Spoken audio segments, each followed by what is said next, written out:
Teka na, pag inuli yung kriminal doon, may aeroplano sa ibabaw. Iikot-ikot aeroplano yun. Tapos yung nasabat niya dito, babae lalaki nasa kotse. Ayan. Paano nila hinuhuli? Hindi na lumalaban yung mga kriminal? Pero nakakita ka rin na nag-aaway sa kalsada. Dito sa Pilipinas, marami nun eh. Doon sa Amerika, wala.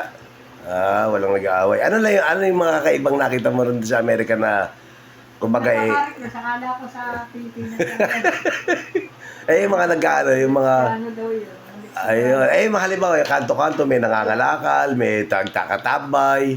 Walang tambay doon. Paano yung mga tao, yung mga teenager, mga... Wala akong nakikita. Pero lahat sila may mga trabaho. Pero yung mga homeless lang talaga. Bawal ba umistambay? Baka bawal umistambay doon. Merong homeless. Meron isang homeless. Sa ating bahay namin.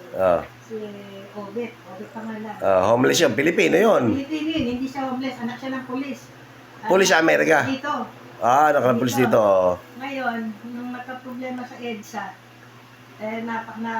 napagbintangan siya kasali sa... Sa nagrarally, sa revolusyon. Sa EDSA. Hinuhuli siya ngayon. Ngayon, ginawa ng tatay niya, pinadala siya sa Amerika. Ayun. Yung naging kaibigan ko doon. Ayun, yung anak ng pulis.